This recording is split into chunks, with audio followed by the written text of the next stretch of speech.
Good afternoon, everyone. This is your friendly neighborhood Ethan here, and this is a tutorial on how to be successful in your demonstration teaching. But before we discuss the steps, let us discuss this. Demonstration teaching is also called practice teaching. It is presenting and teaching topics and lessons through various examples rather than simple explanations. Demonstration is a practical way to show how things work. In an educational context, it makes sure that students are learning.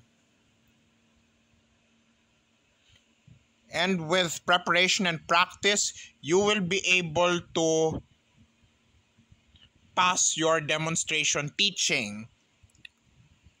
So let us now analyze various ways because preparation is key for learning.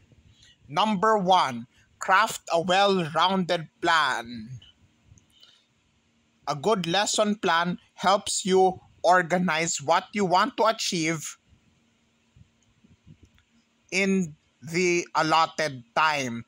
Kailangan mong siguraduhin na yung laman ng iyong aralin ay walang mali, kinikilingan, o pinsala, kabilang na ang mga pangungusap na gagawin mo bago mong i-present ang iyong aralin. Number 2, make proper introductions. Ang tamang pambungad ay makakatulong sa komunikasyon. Sa kontekstong ito, mas mainam na ipakilala mo ang sarili mo at tanungin mo ang pangalan ng mismong mag-aaral.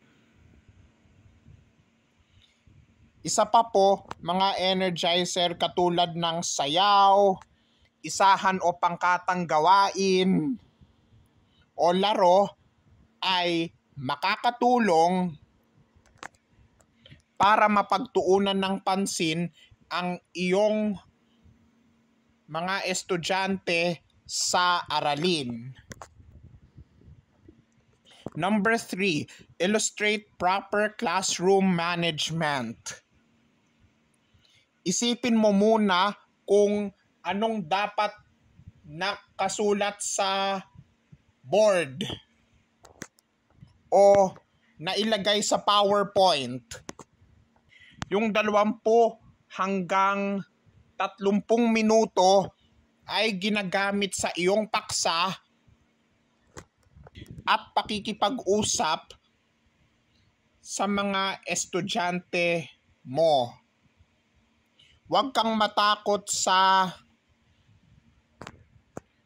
pagpupuna at ang tamang pagtatama ng mga mali kasi yan ay makakatulong sa mga mag-aaral na matuto. Number 4, take the time to be prepared.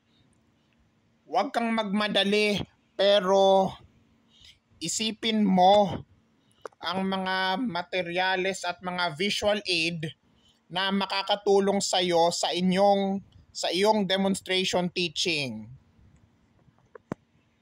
Isa pa po, kung ang isang mag-aaral tinatanong ka at hindi niya alam ang sagot, magpakatotoo ka sa iyong sarili at sa mga tao sa paligid mo.